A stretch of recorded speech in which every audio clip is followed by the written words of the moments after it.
Bonjour tout le monde. Il est maintenant 10 heures. Je vois qu'il y a quelques personnes là, qui sont encore qui rentrent. Comme je dois gérer aussi la salle d'attente, peut-être je vais patienter peut-être juste une petite minute avant de débuter la séance qui sera enregistrée là, pour votre information. Donc, je pense que c'est bon. Mais Louis, si ça te convient, on va commencer. Donc, merci à tous et à toutes d'être présents à ce webinaire aujourd'hui pour la présentation du programme Tarmac qui en est à la 2e édition. Donc, c'est une séance qui sera enregistrée. Donc, je me présente, je suis Sandy Lalonde, je suis la responsable de programme là. Et voilà, je suis la responsable de programme pour le programme Tarmac et je serai assistée là, par Louis Laperrière aujourd'hui là, pour la présentation. Louis, est-ce que tu veux te présenter rapidement? Oui, bien, très rapidement. J'aurai l'occasion de reprendre la parole, mais Louis Laperrière, je suis directeur général de l'Observatoire national de l'amiante. Merci. Donc, au programme aujourd'hui, en fait, il va y avoir une courte présentation là, de l'Observatoire national de l'amiante dans le cadre du programme Tarmac. Donc, attendez, là, il y a encore des gens qui sont dans la salle d'attente. Voilà, je vais juste aller les ajouter. C'est bon. Donc, on parlera du contexte du programme, quel est le financement exactement, les thématiques de recherche visées là, pour ce programme-ci, les conditions d'admissibilité, les conditions aussi en lien avec les compositions d'équipe, les principales étapes pour déposer votre demande ainsi que les dates importantes. On vous expliquera aussi le processus d'évaluation là, qui est assez standard là, dans le cadre de ce programme-ci.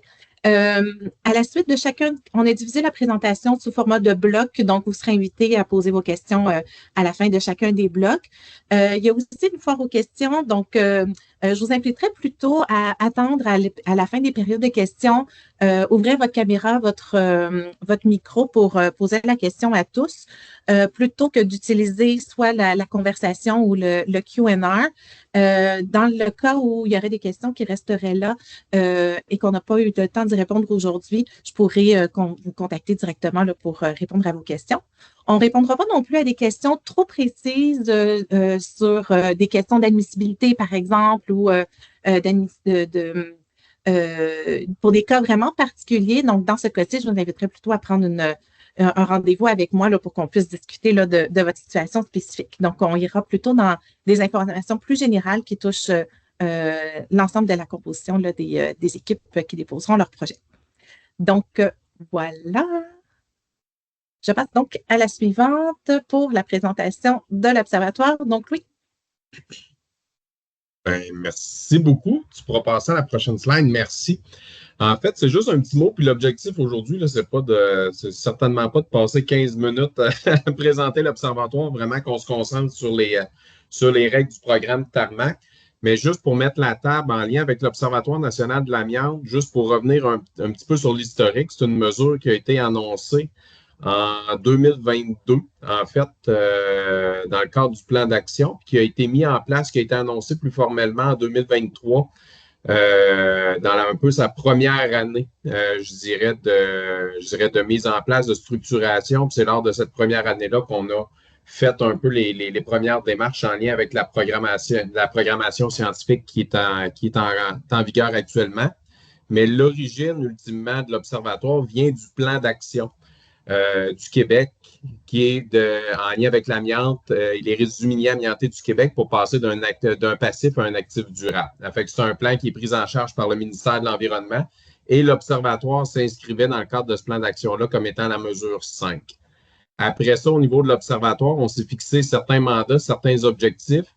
Puis je dirais le principal mandat qui concerne un petit peu les appels à projets comme ça, c'est vraiment tout l'aspect de coordonner la recherche pour enrichir les connaissances sur les impacts sanitaires et environnementaux de la présence d'un point de vue autant naturel qu'anthropique, donc suite à la transformation puis à l'exploitation de l'amiante dans les régions amiantifères. Dans l'environnement, fait qu'on parle, quand on veut parler de l'environnement, c'est autant au niveau de l'eau, dans l'air que des sols, sur la santé des populations, qui inclut aussi les travailleurs, mais également aussi sur les écosystèmes puis leur biote. En fait, l'objectif, c'est vraiment de venir documenter, puis via un peu les différents processus de recherche, l'ensemble des impacts qui peuvent être en lien avec ça. Sinon, il y a un second mandat qui est tout aussi important, mais c'est toute la notion de pratique actuelle qui encadre la mobilisation pour la valorisation des résidus miniers amiantés. Fait que c'est de faire, on est en mettre en place des outils de veille, beaucoup qui est en lien avec cet aspect-là de pratique également. Oui, les connaissances, mais aussi les pratiques qui sont en place ici, mais aussi au niveau international pour voir après ça qu'est-ce qui peut être applicable dans le contexte du Québec, mais surtout des régions amiantifères où est-ce qu'il y a eu une exploitation de l'amiante dans le passé. Également, tout l'accompagnement qui est au niveau de la transition économique de ces régions-là, c'est beaucoup en lien avec la documentation des situations, avec les deux premiers aspects du mandat qu'on vient vraiment jouer ce rôle d'accompagnement-là. Puis il y a un dernier mandat qui nous a été confié d'avoir un certain rôle d'ambassadeur au Québec, du Québec sur la scène internationale. Fait que de vraiment tisser des liens aussi à l'international, encore là, de voir les meilleures pratiques, mais aussi de voir comment le modèle qui est implanté au Québec pour la gestion de cet enjeu-là peut inspirer aussi d'autres lieux dans le monde qui peuvent vivre des situations similaires. Sinon, 4 objectifs qui ont été fixés aussi au niveau de l'Observatoire. Premier objectif, c'est vraiment d'agir à titre de pôle de référence. Puis, c'est vraiment de le résumer qu'en lien avec les problématiques, en lien avec la valorisation, la mobilisation, mais aussi certains d'autres enjeux qui peuvent toucher l'amiante, de vraiment qu'on vienne se positionner comme étant un pôle de référence. Ça fait vraiment qu'on devienne le point de chute, un acteur qui est incontournable aussi dans les discussions, au moins pour en arriver avec des solutions ou des propositions de changement aussi pour la suite. L'objectif numéro 2, consolider les connaissances, les données probantes, ça fait qu'on, dans le cadre de l'appel à projet, on s'inscrit directement dans cet objectif-là. Informer, éclairer les décideurs de tous les niveaux, affectant du niveau local, au niveau des populations, mais aussi au niveau des différentes instances gouvernementales, de vraiment agir comme un acteur incontournable en tant que pôle de référence, mais vraiment pour venir éclairer puis informer pour qu'on soit en mesure de prendre les meilleures décisions aussi pour l'avenir de ces régions-là.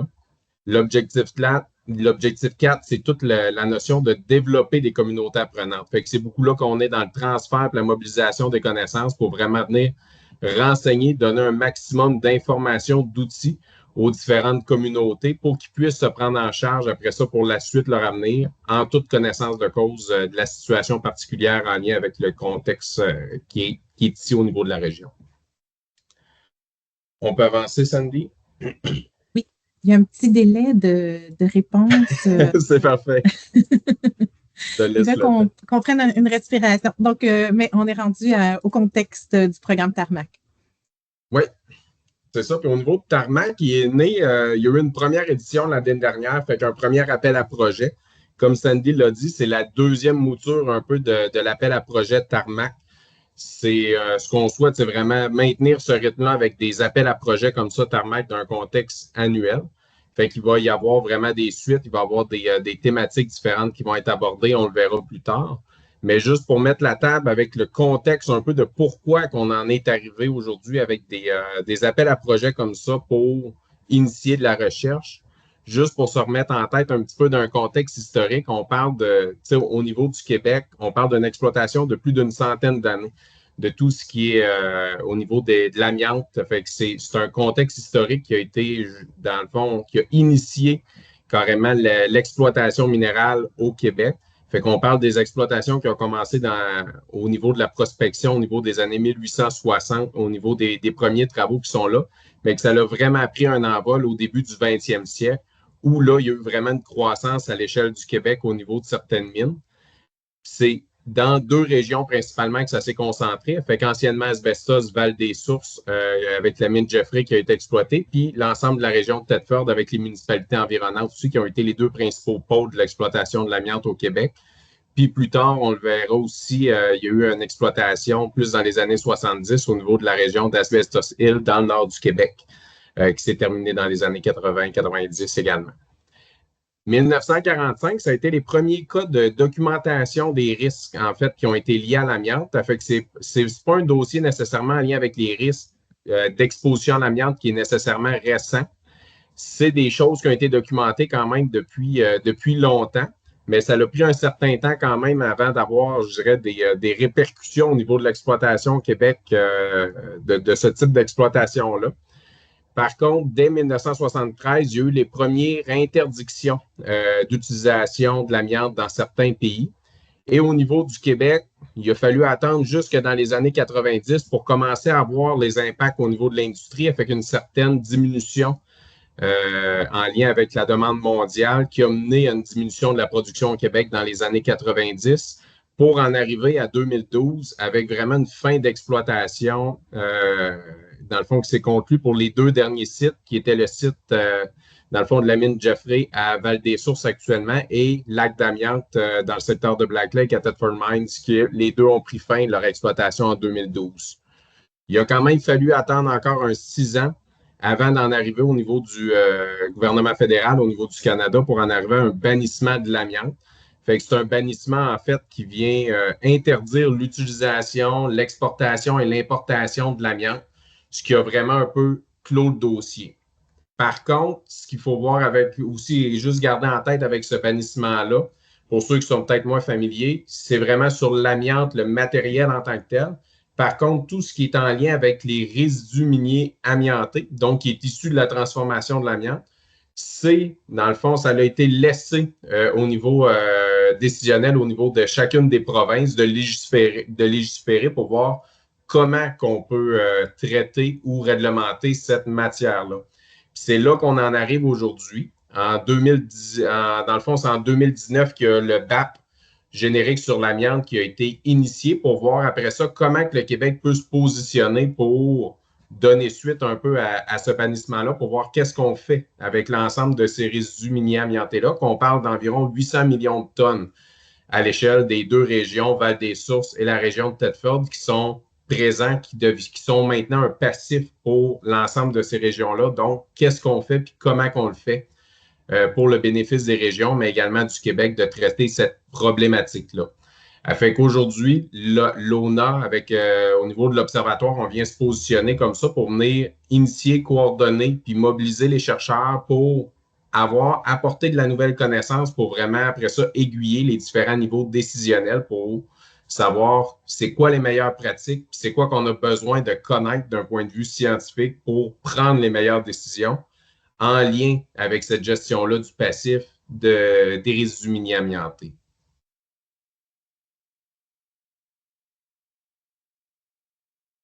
Donc, si on parle des objectifs du programme, il y en a 3 principalement. Donc, entre autres, de faire progresser les connaissances sur la santé des communautés et des individus dans une perspective de développement et de santé durable. C'est beaucoup ce qu'on a mis de l'avant dans nos dernières communications aussi. Donc, c'est une thématique, en fait, un sujet peut-être un petit peu plus du côté du domaine de nature-technologie. Normalement, quand on parle de résidus miniers amiantés, mais là, on veut vraiment aller chercher le volet santé en parlant là, des santé des communautés et des individus. On veut aussi développer une masse critique des chercheurs et chercheuses s'intéressant aux thématiques de recherche de l'ONA pour répondre aux besoins actuels et futurs du gouvernement du Québec, mais on veut aussi mettre en place de nouvelles collaborations et des renforcements de collaborations existantes entre les chercheurs du milieu, donc des chercheurs collégiaux et universitaires également. Et on inclut l'ONA aussi là-dedans. Donc, les règles du programme, j'ai mis la présentation ici parce que vous allez recevoir la présentation par courriel.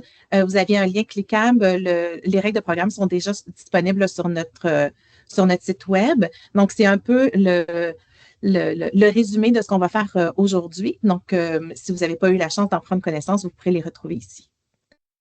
Le financement de l'ONA pour l'édition numéro 2. Donc, on souhaite financer 4 projets dans 2 thématiques différentes. On présentera davantage les thématiques dans une diapositive un peu plus loin. Donc, on souhaite financer 3 projets dans la thématique 1 et 1 projet dans la thématique 2 pour un maximum de 275 000 $ par projet sur 3 ans. Donc, à ça va s'ajouter un 27 pour couvrir les frais indirects de recherche. Mais donc, on exclut, par exemple, le soutien salarial parce que vous pouvez demander jusqu'à un maximum de 100 000 par projet pour avoir un dégagement d'activités d'enseignement pour vos chercheurs de collège. Donc, ça donne un budget total de 1 397 000 pour cette édition-ci. Donc, Louis, je te recède la parole pour discuter des thématiques. Oui, c'est moi qui vais prendre la je vais parole. peut-être laisser. Oui, c'est ça, je vais laisser la parole à Julien, là, qui est mon collègue, qui va présenter les deux différentes thématiques. Julien, je t'inviterai à te présenter également. Oui, bonjour, Julien Lebelair, conseiller en recherche là, à l'Observatoire. Donc, les deux thématiques là, de recherche là, qui sont dans l'appel d'offres de projet, c'est le premier, c'est l'attitude des populations face aux risques induits par la valorisation et la mobilisation des RMA dans les régions amiantifères du Québec dans une perspective de santé globale. Donc, ce qu'on veut savoir essentiellement, c'est comment les populations des régions amiantifères réagissent face aux risques potentiels associés à la mobilisation puis à la valorisation des RMA, comme Louis l'a mis en contexte là, au début. Il faut que les projets s'intéressent là, à au moins un des risques sanitaires là, qui vous sont présentés ici. Là. Donc, la santé globale, la santé mentale, la santé environnementale ou tout autre risque susceptible d'avoir un impact sur la santé humaine. Dans le fond, c'est ça, dans une perspective un petit peu plus holistique là, de développement des communautés, les projets vont devoir aussi s'intéresser là, au moins à un autre type de risque là, parmi qui vous sont présentés dans l'appel à projet, dont les risques environnementaux, les risques économiques, les risques sociétaux, les risques opérationnels. Ça, c'est ce qui fait le tour pour la thématique 1. En ce qui concerne la thématique 2, donc le développement d'une approche innovante pour élaborer un cadre de gestion intégré des RMA au Québec. Dans le fond, les projets vont devoir s'intéresser, devront proposer un modèle innovant pour vraiment encadrer là, une meilleure prise en charge d'une problématique de santé publique occasionnée par des contaminants environnementaux industriels.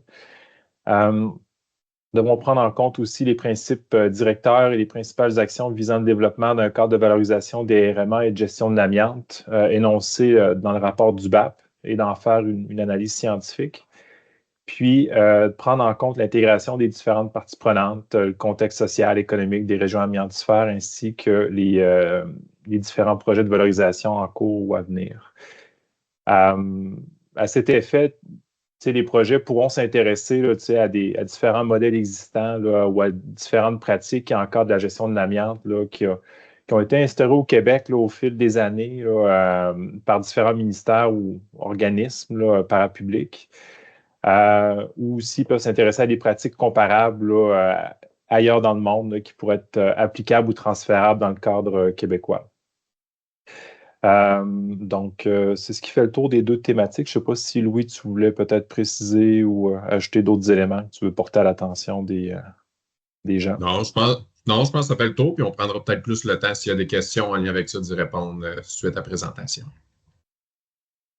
Donc, j'aimerais rappeler que dans la thématique 1, on souhaite financer 3 projets et dans la thématique 2, un projet. Et dans les règles de programme, on a détaillé davantage aussi là, pour chacune des thématiques. Là, vous avez beaucoup plus d'informations que ce qu'on a pu mettre ici là, dans la présentation. Concernant les conditions d'admissibilité, donc, en fait,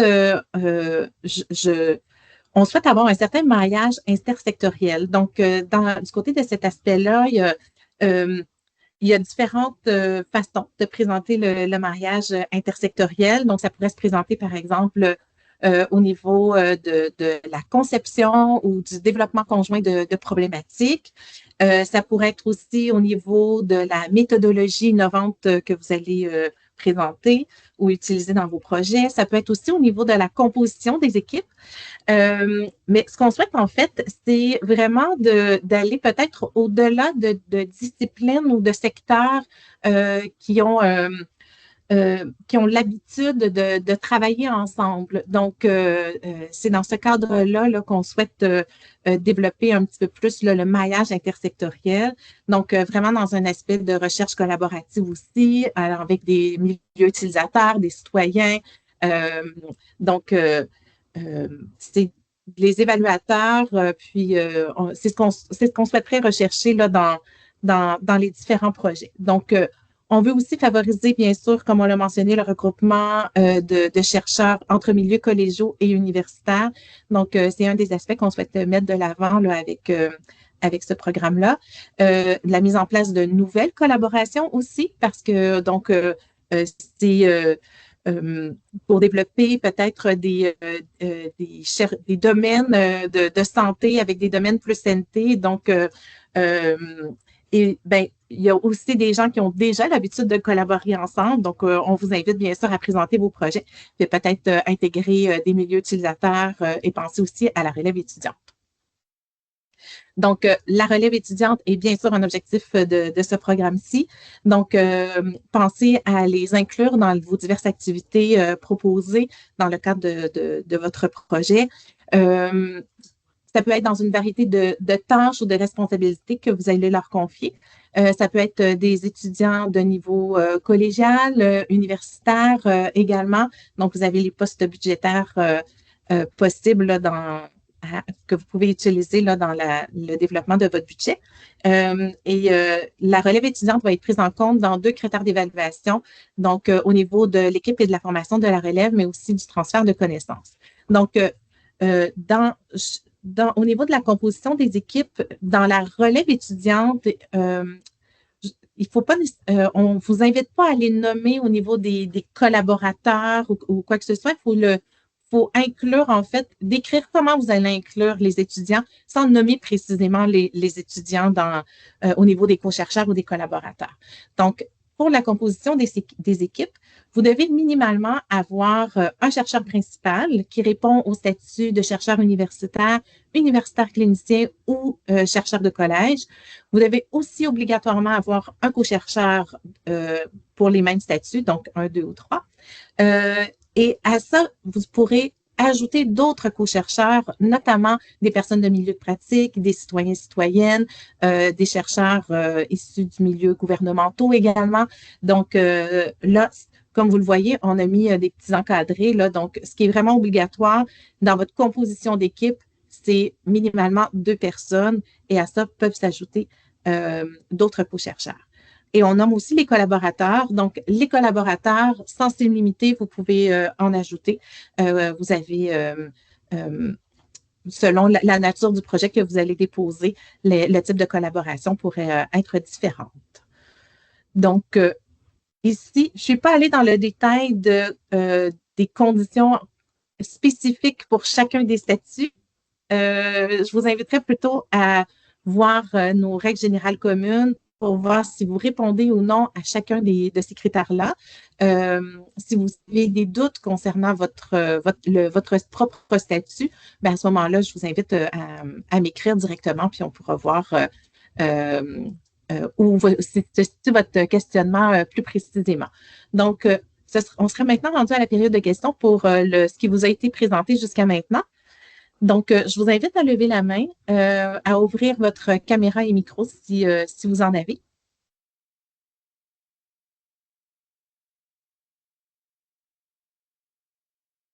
On ne semble pas en avoir. Donc, je pense que jusqu'à maintenant, ça va très bien. Surtout, n'hésitez pas, Monsieur Bélanger-Lorrain, je vois que vous avez ouvert votre caméra. Est-ce que c'était pour poser une question ou ça va? Parfait. Donc, de toute façon, on passe au prochain bloc, mais si vous avez des questions sur les blocs précédents, surtout, n'hésitez pas. Donc, on passe maintenant aux principales étapes pour déposer votre projet Tarmac. Donc, voilà, on y arrive.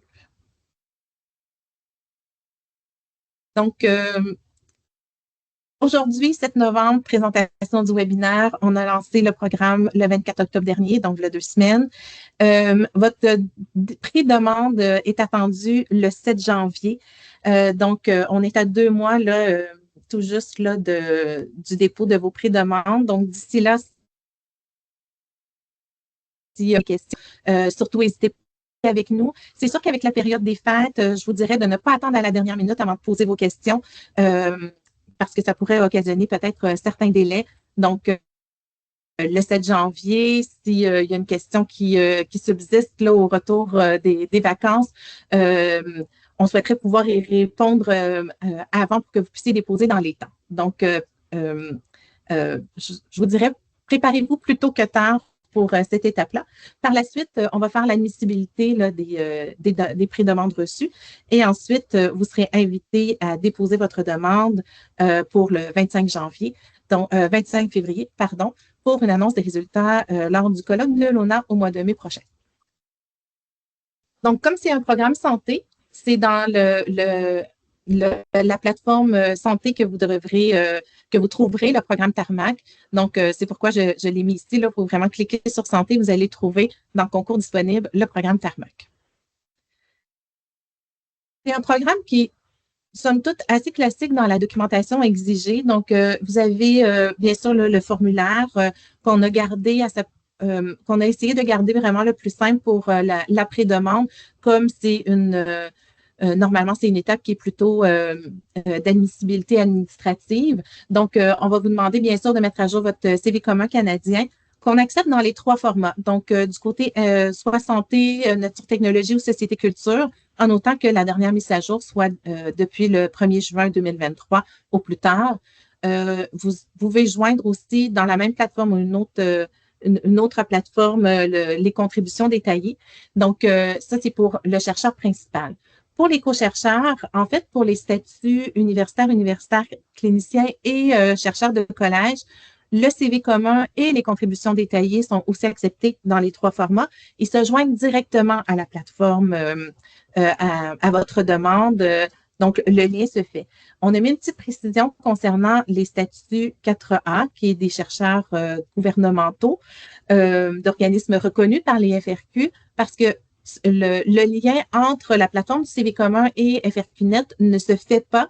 Donc, c'est pourquoi on mentionne que les chercheurs de statut 4A doivent envoyer le PDF de leur CV des contributions détaillées au chercheur principal et vous avez dans la section « Autres documents » un espace pour pouvoir déposer le CV.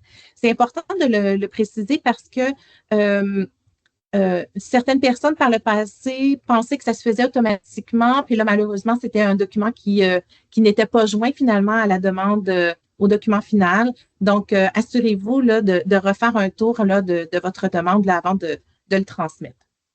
C'est peut-être aussi quelque chose que votre établissement gestionnaire peut faire, là, de valider que tout soit, que toute la documentation soit présente selon le soutien que les établissements donnent, mais sachez que les établissements gestionnaires doivent approuver votre demande. Donc, vous aurez la possibilité quand vous allez transmettre votre demande, il y aura tout d'abord une approbation auprès de votre établissement gestionnaire et par la suite, votre demande sera transmise au fond.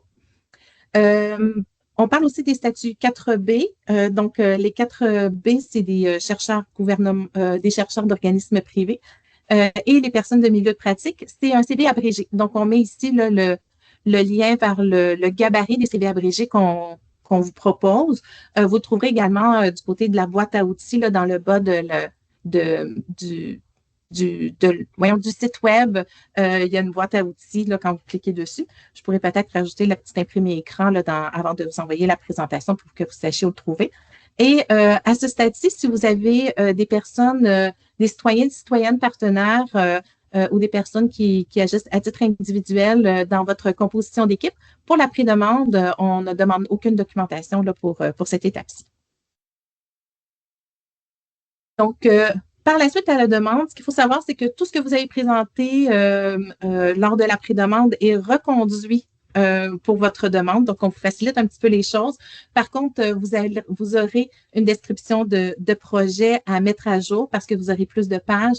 Il y aura aussi une description des rôles des membres de l'équipe qu'il faudra ajouter, un échéancier des activités, un plan de transfert de connaissances aussi à inclure qui n'était pas demandé dans la pré-demande. Sinon, pour les CV et contributions détaillées, tout est déjà là.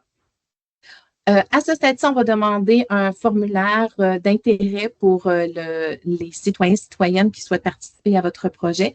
Il y aura aussi des lettres d'appui. Donc, je vous inviterai à prendre connaissance déjà de la liste des lettres d'appui à exiger et voir à ce moment-là si c'est applicable à votre situation.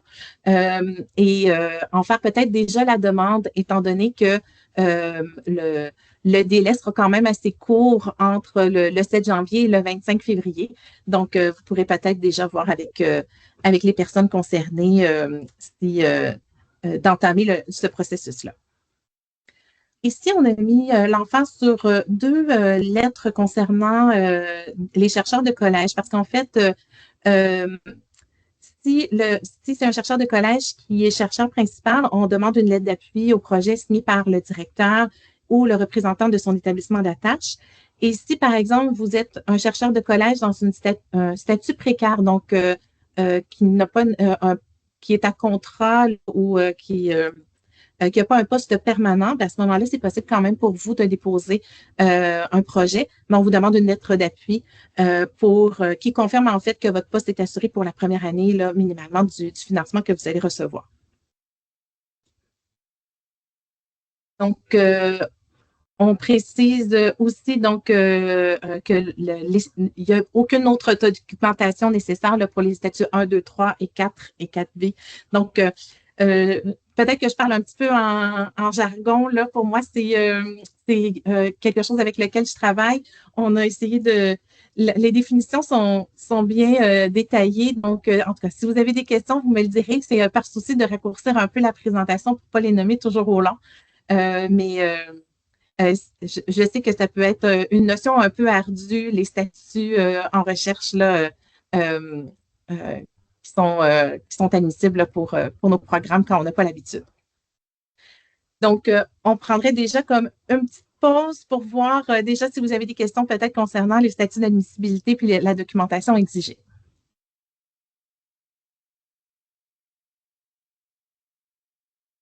Je regarde, il semble pas avoir de main levée. Parfait. Donc, je pense n'avoir perdu personne dans mes explications jusqu'à maintenant. Donc, je vous invite à poser vos questions s'il y en a là, dans le prochain bloc de questions. Donc, en fait, je continuerai avec la notion de dégagement de la tâche d'enseignement et soutien salarial. Donc, comme on l'a mentionné tout à l'heure, il y a une possibilité d'inclure, de réserver 100 000 $ de votre projet de recherche pour un dégagement pour les chercheurs de collège. Donc, ce sera à indiquer dans la section du budget, de le détailler et de le préciser aussi. Donc, ce qu'on mentionne ici, c'est que pour les établissements gestionnaires universitaires, ce montant pourra être transféré directement à l'établissement collégial. Donc, c'est dans ce cas-ci, si le chercheur principal est un chercheur universitaire et que vous demandez un dégagement pour votre co-chercheur, par exemple, ou un de vos co-chercheurs de statut d'un chercheur de collège, le 100 000 $ sera transféré à un établissement collégial. Et si vous êtes d'un CCTT, normalement, il est affilié à un établissement collégial. Donc, c'est l'établissement collégial qui va gérer ce montant-là. Donc, si vous n'avez pas encore de compte ouvert, de compte Effercunet, j'ai mis ici où vous pouvez accéder au portail, avoir une petite capsule d'information pour avoir les premières étapes de comment créer votre dossier. Si vous avez déjà l'habitude, à ce moment-là, vous allez tout simplement dans votre portail santé et vous allez trouver le programme Tarmac là, dans les programmes de subvention. Je vous rappelle que le consentement de tous les co-chercheurs, en fait, les statuts 1, 2 et 3, donc universitaires, cliniciens et collégiaux, sont obligatoires. Donc, comment ça fonctionne? C'est que dès que vous allez ajouter un co-chercheur dans votre composition d'équipe, il va recevoir automatiquement une notification dans sa boîte courriel pour aller dans son portail Effercunet et aller consentir à la demande. Plusieurs nous demandent comment je peux voir qui a consenti ou pas, puis si le consentement est obligatoire, mais c'est ici que vous allez pouvoir le trouver. Donc, vous allez avoir une pré-demande, par exemple, d'ouvert, Et quand vous allez cliquer sur « Autres statuts », visualiser, vous allez avoir votre composition d'équipe, vos co-chercheurs et si le consentement est obligatoire ou non et si vous l'avez reçu. Donc, je vous dirais, étant donné la date du 7 janvier, peut-être faire des petites vérifications aussi là, pour vous assurer que vous avez bien eu le consentement parce que tant que vous n'avez pas le consentement de l'ensemble de votre composition d'équipe, le système va vous empêcher de transmettre votre demande. Donc, ce serait bien dommage là, que vous ne puissiez pas transmettre votre demande pour cette raison-là. Donc, au niveau de l'évaluation scientifique, ça se fait par un comité, c'est les demandes, en fait, c'est à l'étape de la demande et pas des pré-demandes. Donc, il y a un comité d'évaluation qui sera formé par le FRQ. Donc, on inclut, les membres du comité d'évaluation seront composés de milieux universitaires, de milieux collégiaux et industriels si les projets déposés nécessitent cette expertise-là aussi. Selon la demande, on peut faire aussi appel à des experts externes. Donc, c'est une expertise qu'on vient ajouter dans la composition là, du comité d'évaluation, parfois pour des domaines vraiment bien précis qui ne concernent pas peut-être l'ensemble des projets demandés. Et pour que vous puissiez être considéré comme finançable, on demande le seuil d'excellence est fixé ici à 70, là, qui est la norme pour la plupart de nos programmes. Donc, ici, on a mis les critères d'évaluation qui n'ont pas changé par rapport à l'édition numéro 1. Donc, j'en ferai pas la lecture ici. Là, je vais juste présenter en gros les différentes catégories. Donc, on met l'emphase sur l'équipe, la formation de la relève, donc votre projet de recherche aussi, la faisabilité et budget et le transfert de connaissances qui sont quand même des critères d'évaluation assez classiques. Vous avez les sous-critères, donc je vous invite à les consulter et à voir si dans la description de votre projet ou dans la présentation de votre demande, vous faites référence à un des sous-critères mentionnés. Parce que les évaluateurs, c'est avec ces critères-là qu'ils vont faire l'ensemble des évaluations. Petite période de questions. Je regarde si vous avez des mains levées.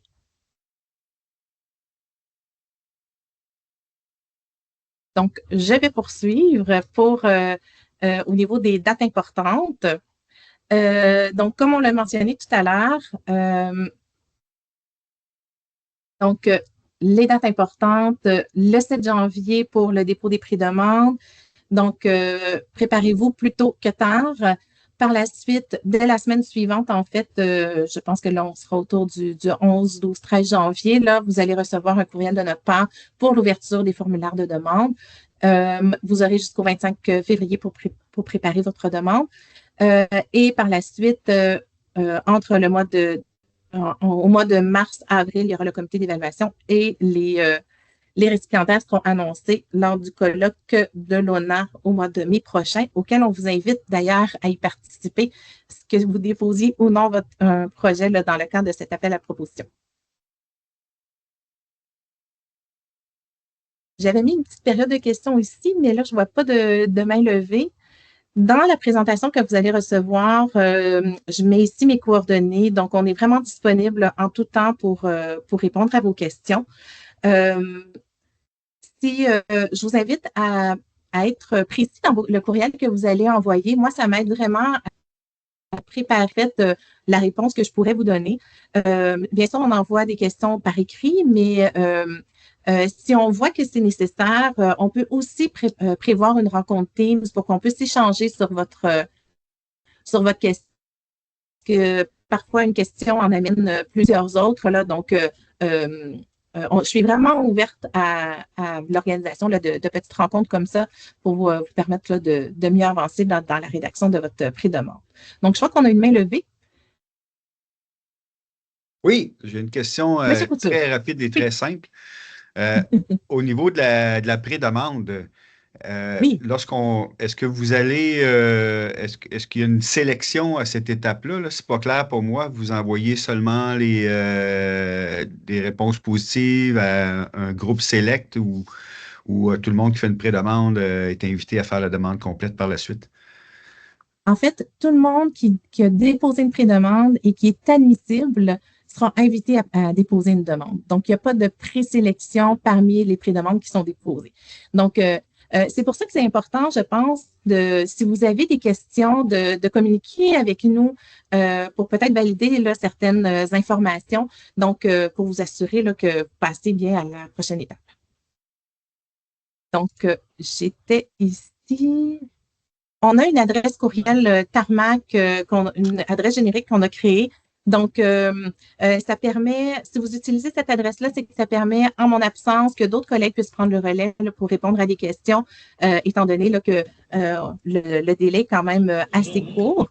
Donc, on fonctionne beaucoup en équipe ici, là, donc à ce moment-là, on s'assure que quelqu'un va répondre dans les meilleurs délais à votre question. Je vois qu'il y a un micro d'ouvert. Est-ce que c'est pour poser une question? Attendez. C'est Jean-Claude Mémouna. Est-ce que vous avez une question? Oui, Madame Sandy, ma question c'est de savoir, est-ce que l'inscription concerne ceux qui habitent le territoire canadien ou soit ceux qui sont en dehors du Canada? Parce que moi, je suis en Afrique, en République démocratique du Congo. En fait, si vous regardez bien les règles générales communes, donc les statuts admissibles concernent que des chercheurs du Québec.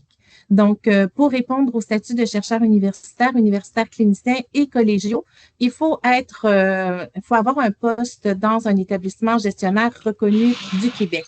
Donc, vous pourriez peut-être être un collaborateur dans ce cas-ci, donc joindre une équipe, puis à ce moment-là, collaborer, mais c'est principalement, comme chercheur principal et co-chercheur, il faut être d'un établissement gestionnaire reconnu du Québec. Merci beaucoup, madame. Merci. Est-ce qu'il y a d'autres questions? Je vais arrêter la présentation. Donc, en fait, les prochaines étapes à venir, c'est vous aurez accès au webinaire qu'on a présenté aujourd'hui à l'enregistrement. Je vous envoie aussi la présentation PowerPoint en format PDF par courriel. Donc, vous avez tous les liens cliquables. Je vous invite aussi à rester pour la séance de réseautage qui débutera un peu plus tôt. Comme il n'y a pas nécessairement beaucoup de questions, donc Louis et Julien, si vous le voulez bien, on pourra passer tout de suite à la séance de réseautage. Je vous remercie pour votre présence aujourd'hui. Puis surtout, n'hésitez pas à poser vos questions. Vous pouvez aussi aller voir, ouvrir un formulaire, voir comment ça se présente. Et peut-être que là, vous allez avoir des questions qui vont subvenir.